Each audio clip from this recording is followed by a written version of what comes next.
society and decide, is this who we are, is this who we want to be? Right now, somewhere in the UK, there's a woman who's afraid to go home.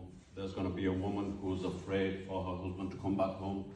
There's a woman who's going to be afraid that she's not going to be believed. And somewhere, far too many somewheres, there are women who are subjected to violence at home by people who are supposed to love them. We've talked about statistics. 1 in 3 women subjected to violence. A quarter of those victims will ever report the violence. We could talk about the amazing work that the refugees do and shelters do.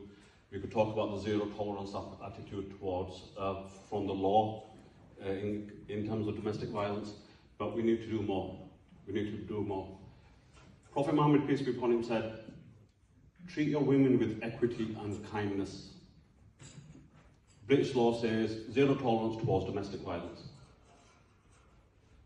Now, whether our motivations are religious or legal or social, ethical or moral, we all have to keep taking a collective stance against violence against women.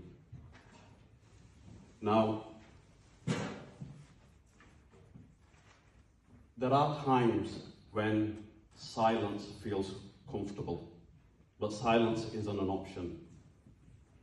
The measure of a society isn't only what we believe, but also what we refuse to tolerate. And as a society, you being here today says we will not tolerate violence against girls and women. Gender-based violence is an affront to who we are as a people, who we want to be as a people. And today, by being here, you've shown that silence is not an option. You will stand up, you will step in. Thank you.